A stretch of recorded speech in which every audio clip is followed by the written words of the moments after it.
That's really good. Inside of team ball. Yeah, one less sort of threat for him in the lane when they make it down there. Yeah, now they're going to have to play for the level 2 timing. Axe, a very good level 2 hero. Mirana now needs level 2. Maybe that'll give them a nice window to get off to a good start with the PA Snapfire. Pretty good synergy there with the physical damage from the PA as well as a little shredder. Minus armor. So much damage. Yeah, they need to capitalize on this level 1. Yeah, we'll just sort of just run at the heroes when they step up to the wave. Absolutely. If they can get level 2 first and then maybe get a kill with the cookie plus the PA blink strike, that might be the saving grace for Team Ball here.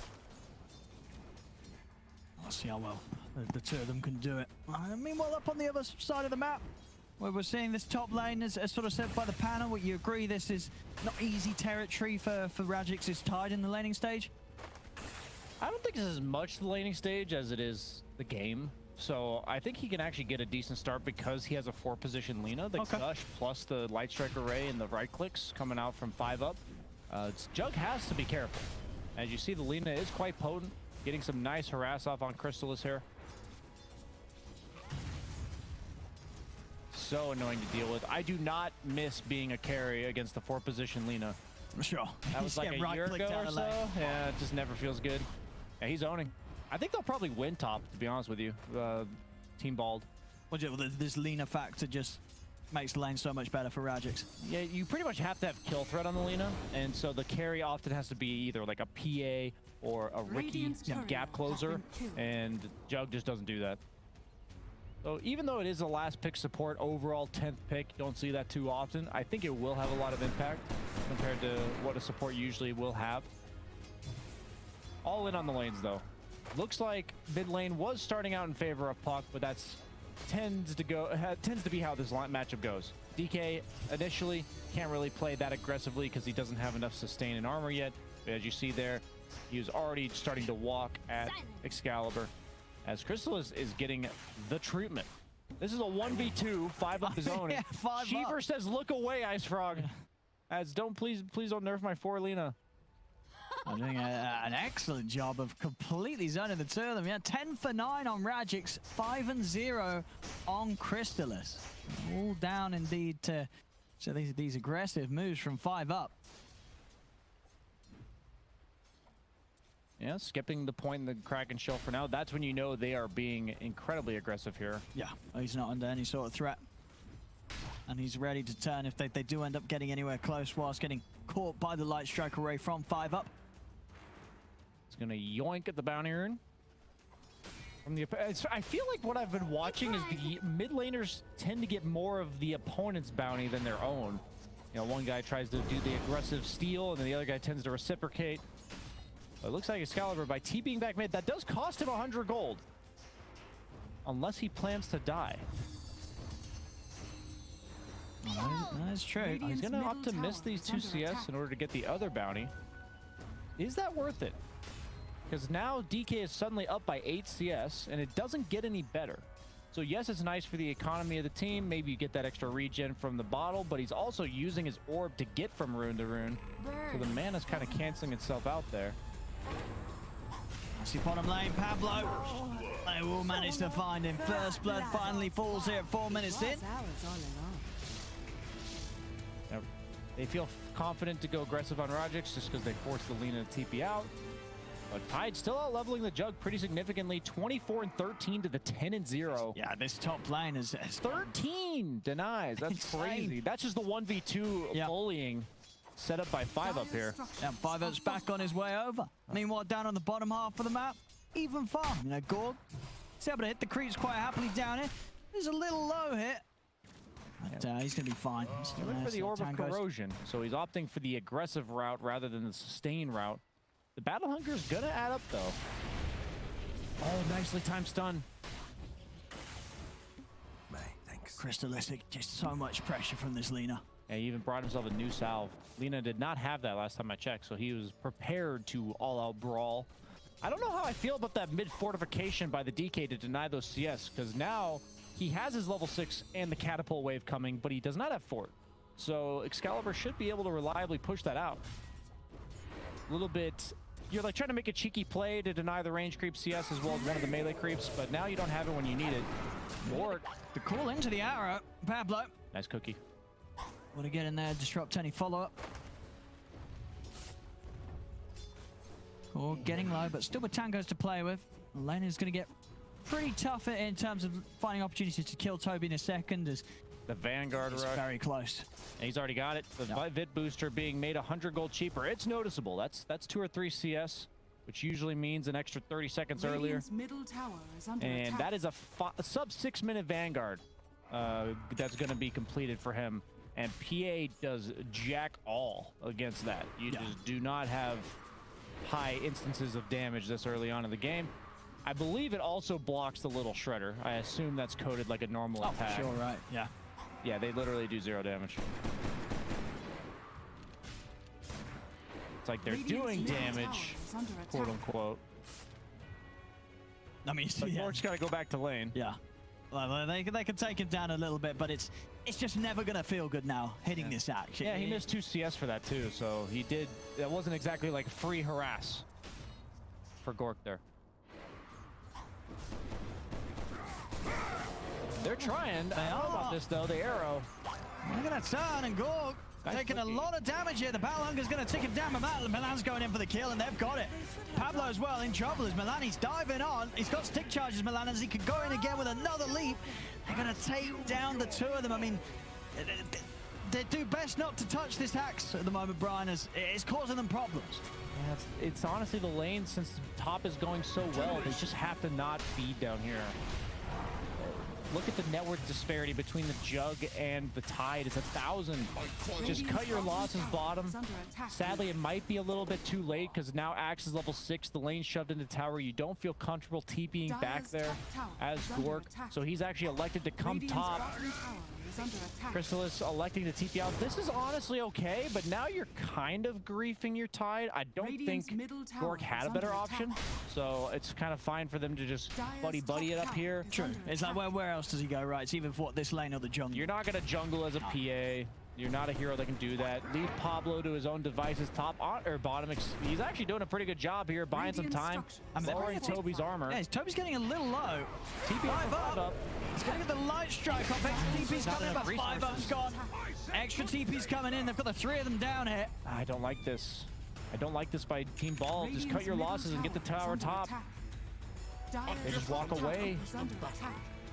That was the first move from Xcalibur. DK taking mid too. Bringing 2 cores down here for this. Maybe they get Tobi though. Tobi's still hanging around. They got enough burst. Still got J4 Crystallis by his side. The pot the Ravage catches the 3 of them. Will get the kill. They turn over towards MiLAN. He's trying to run. He actually gets the arrow. They've got the stun from BoraNija. That's Xcalibur dead. You just can't do this though because DK just took mid tower. It's gone. I know you're inevitably going to lose it as a puck, but the problem is you're now losing your bottom tower because of how well Axe is done. Yes, you get the kill, but you dedicated 4 heroes, a Ravage, and a Coil, and lost your mid tower to a DK who was just chilling the entire time. He's been hitting creeps similar to the Slardar last game. These heroes that are just given their own lane free to take a tower. It's something you really can't afford to do, but sometimes you have to. But losing it in 2 lanes instead of 1 is double the trouble.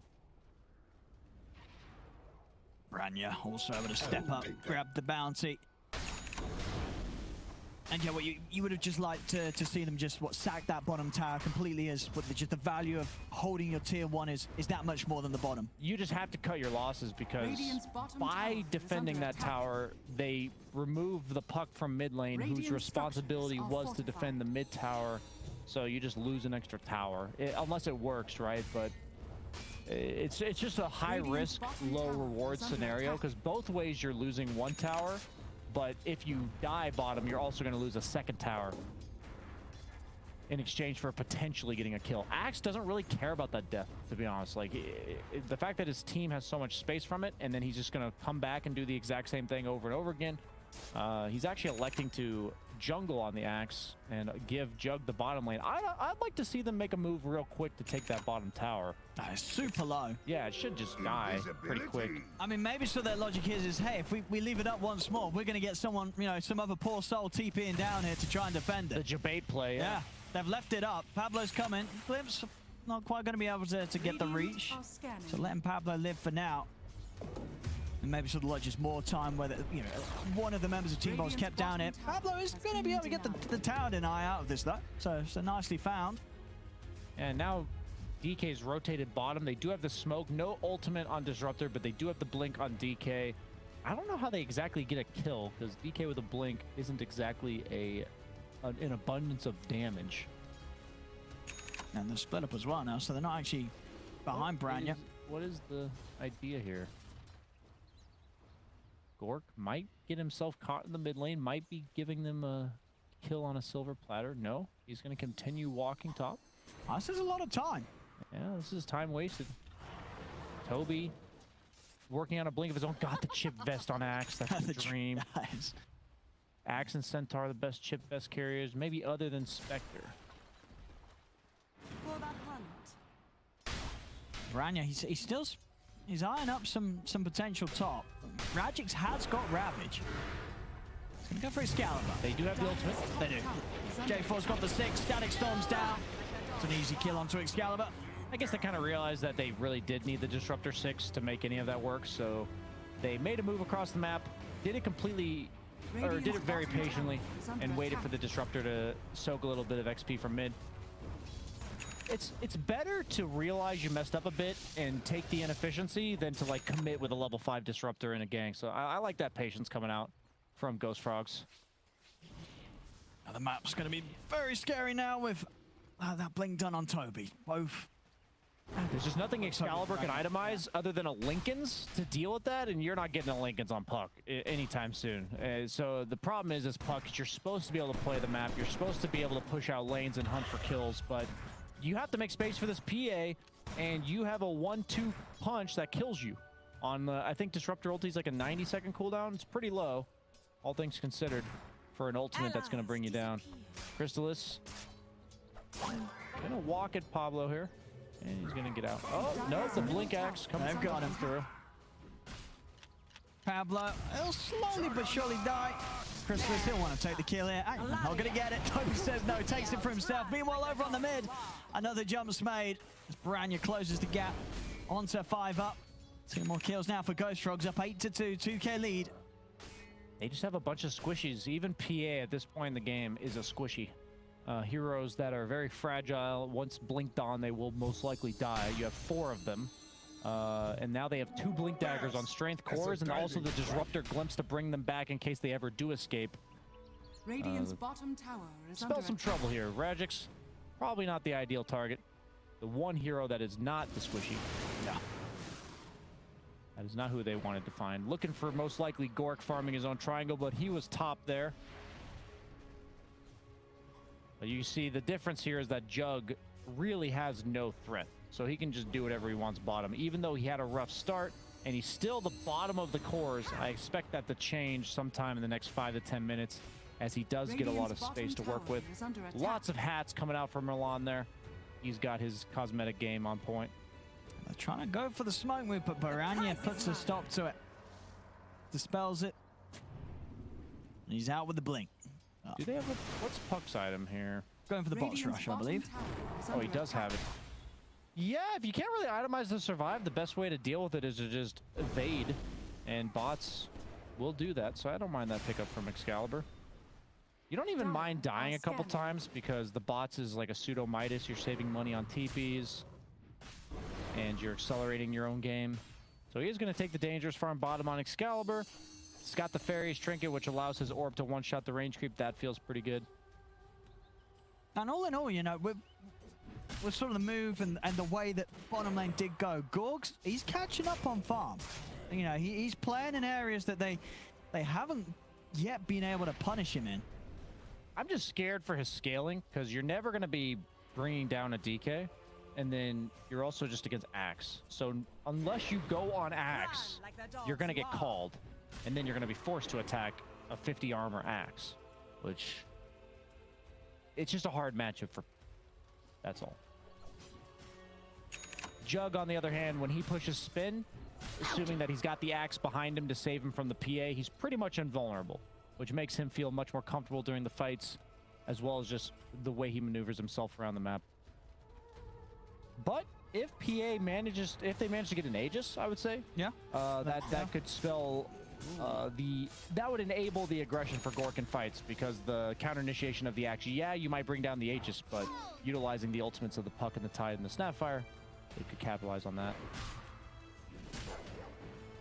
So many hats for MiLAN. This is going to be the battle very done for Gorgc. So again, Pretty good timing. Yeah, considering the tough beginning he did have down bottom after the levels were up for Ghostfrog's dual lane. He's hitting that. He's hitting that iron timing. Oh, he sees him with the ward. BoraNija cancels the TP from Xcalibur. Does have the Invisor in though.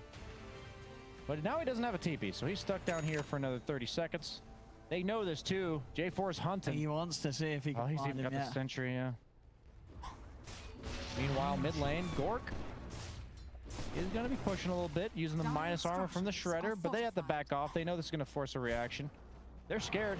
Rajjix is really the only one that feels comfortable standing in front. Actually going a Blink Dagger. I don't actually like that. I don't like that at all. Or you'd rather see him just tank up? I really think his job is to just walk around and offer his team information, because PA and Puck really feast on that information. The daggers being chucked out for damage, as well as Puck picking and choosing her targets, especially because there's so many threats to the Puck. He needs to see them. Sure. And what, you don't feel that they need to aggressively look to make plays around the Ravage? They can afford to sort of just sit back and just make sure they're there for when the PA, Gorgc's getting jumped and Rajjix is ready to respond. Yeah, I just think that it's really hard to make use of the 3 seconds in the Ravage. You have a DK and an Axe, you have the counter initiation of Disruptor. Unless you catch all 5 of them and focus down like the 2 targets at the same time. Sure. You feel like for this to pay off, we've got to see some big multi-man Ravages from Rajjix. Yeah, and it just they have to catch him off guard too. And since you have a blink, you're not accelerating yourself, you're not becoming tankier, so you might even eventually be burstable by the Axe call plus Disruptor combo. Yeah, I think I would have really preferred like a Grief Solar here, something like that. Just raw utility for his team that tanks up against the damage. We'll see. See if Rajjix can pull off those big plays to show the value of getting the blink a little earlier this game. Does have an Essence Ring, but he's only got 7 armor. And you're against Jug. DK is pretty decent physical. We are smoked up here. With the moments passing, the lead does continue to grow for Ghostfrogs. Now farming themselves up to a 4K advantage. Tobi is going to be able to walk up, get the jump here onto Xcalibur. It's Xcalibur gone. Gorgc, he's caught in the Static Storm. Adding him with the slash. They'll get him over to the side, put the cookie. Gorgc still alive. Rajjix moving over. Gorgc's going to get glimpsed back up to the high ground as they've lost themselves Pablo. Gorgc also to fall here to the damage of BoraNija. MiLAN will pick off 5 up to the side. They're all dying. Rajjix, the last one left alive. Ghostfrogs, they're going to chase him down. Radiant's top tower. He's tanky still with a hood. Is he tanky enough though? Probably not with that sort of control coming in from J4 as he's glimpsed back into the midst of the entire team. Rajjix will slowly but surely fall as a team wipe in place from Ghostfrogs. They just couldn't find the opportunity to turn things around there. Rajjix not really seeing a chance to commit with the Ravage and try and set up a turnaround. The thing is, you don't have a core that gets initiated onto and then you turn the fight. Like you don't like Puck and PA, they can't afford to get initiated onto. So because you have this Blink Ravage, you're viewing yourself as like a counter initiator that saves your teammates. When I truly believe he has to be the one that gets initiated onto. He has to be the one that's in the front of the team on the map, giving them the protection so that that initiation on the Puck doesn't happen. But we're seeing here that the Tide is behind the rest of his team, looking for that time to Ravage, and this is kind of the perfect proof that the Blink feels awkward. He didn't really find an opportunity to even Ravage that entire fight. Xcalibur. Oh, the glimpse! It's going to get him after he's already walked away. Back into the Static Storm. Xcalibur, he'll slowly die. Oh, no. The burn of the Battle Hunger. BoraNija, he's ready to keep on chasing here. Moving in with the BKB. Rajjix looking to turn. Has got the Ravage. Now he'll blow it. And that will set up the kill onto BoraNija. But Tobi's in with a call on the back lines. They catch 5 up. Can they clean up anything more here, Team Bold? As Gorgc, He's having to jump out to the side, but another glimpse there from J4, getting Gorg back in reach of Tobi as Tobi gets the call off onto the two of them. Gorg goes down. It looks like it's going to be another back-to-back team wipe here. Radiant's top As tower this is under game's starting to get pretty rough here for Team Bold. Another jump, another catch. All 5 dead yet again. Yeah, all of his blinks have been like 200 range. I'm sorry, I'm gonna stop harping on the Tide's itemization. I think there's a lot of moving factors going on here that are causing Ghost Frogs to quickly jump out and lead here. I like how Jug realizes, since he sees the blink from the Tide, just to rush the Sange, knowing that yes, you could go the Yasha for efficiency, but as long as you're not dying, you're going to outfarm the PA. And the Sange, a little weird of an inventory there, 2 open slots, 21 minutes in, but did have a rough start on the Jug. Bottom Xcalibur. Actually, I mean, he's going to be all right. Oh, there. It's a little close. So if they're going to be able to find him here deep in the trees, he's out with the blink. That should be enough. He's away. Meanwhile, in the mid, Gorg! I'll catch him. Static Storm's down. No means to jump out of there as Gorg's gone again. This is just map orientation. Tide has to be in front of the PA, because anytime PA is even seen through blur, like they just know he's there, he's going to get blink taunted into Disruptor ulti. And there's nothing that will change that until he gets BKB, which he is still, he's almost there, you know? He's 2,000 gold away. Radiant structures Almost are as relative, Owen. It is. Radiant's bottom tower is under attack. Crystallis is really thinking this game's going to go on a lot longer with that quick buy queued up there. Radiant's bottom tower has fallen. Or he just knows exactly what he's going to do regardless of what happens. He's going to get the MKB to threaten the PA, through the BKB, and then the Ags to make sure he utilizes the max damage output. Solar Crest on Pablo, and 5-up's got Ether Lens. Decent farm on the supports, but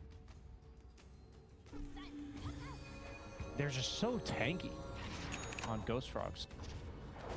Even the Mirana's hard to bring down because of this Yule Scepter. No real instant disables from Ghost, or coming out from Team Bald, so he should be able to reactionary defend himself there. Trying to poke at BoraNija. That was a crit. That was like 1/10 of his HP. 5-up. In a bit of trouble here. He's going to try and turn. Burst through J4 with the Laguna blade. It's not enough damage. It's another kill for Ghost Frogs. They'll grab the creeps around mid. They've got the creeps themselves pushing in. They're onto the tier 2. What's more likely, Owen? 2 kills for Ghost Frogs or 1 kill for Team Bald? We've got multiple meme potential. We do. We do. Radiant's middle It's going to hit one of them. Type 1 in chat if you want 1 kill for Team Bald. 2 in chat if you want 2 kills for Ghost Frogs. Here's the 1, baby. Oh, no. He's got Aegis as well. Wouldn't count. And he's more than fine. Crystallis out of there. Yours nearly done. In fact, yeah, it's completed it for Xcalibur, so you can afford to play Shadows take a bit more aggressively with the split pushing. Have something to sort of help get him out of the jump from Ghost Frogs. Bottom tower is under attack. Rajjix. That is the target they want to get initiated onto. Oh no, BoraNija just waiting for Gorg to start TPing as they sit on top of him from the invis. Oh, is he just stalking him? He was just watching and waiting, hitting him when it hurts. Now we need 1 more kill for Ghost Frogs. It's already been spoiled. No 420 for us. Let's have a look. They're onto the high ground. 30 seconds without Gorg.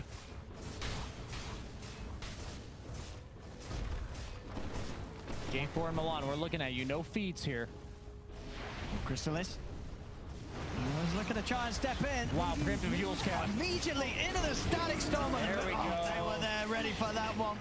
We're going to enjoy a brief moment of the magical numbers. It's going to accelerate even more here. Crystallis in with the slash to take down Pablo.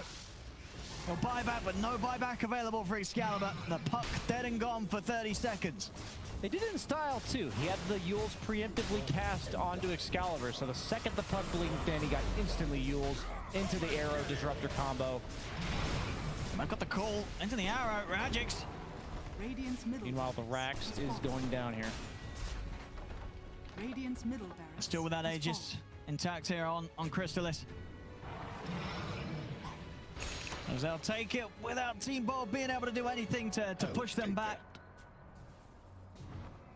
Even with an expended buyback, just not having anywhere close to the firepower really to tackle Ghost Frogs.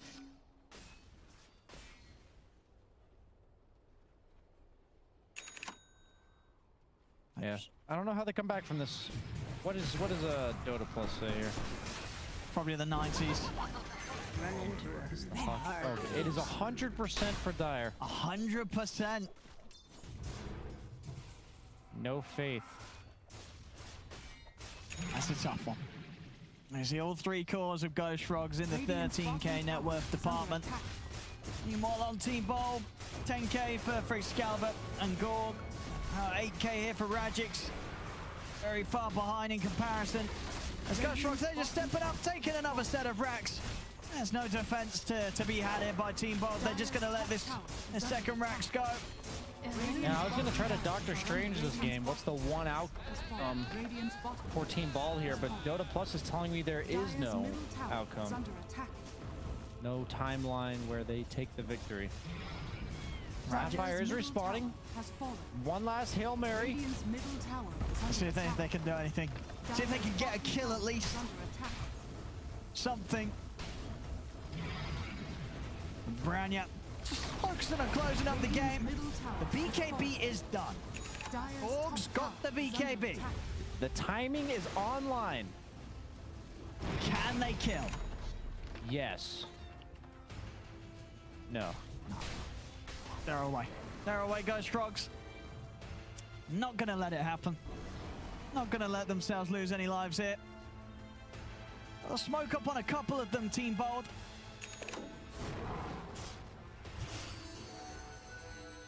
I'll take that as tribute. As Ghost Frogs can chill out. Tier 2's ready for the take-in up top. Like to maybe pull that over. First one. This one was, it was a straight-up stomp run. Yeah, I think it largely came down to the draft. Their just game matchups on the side of Team Bald were really tough to play, and they had to have the lanes go a bit better. I think the decision to commit so many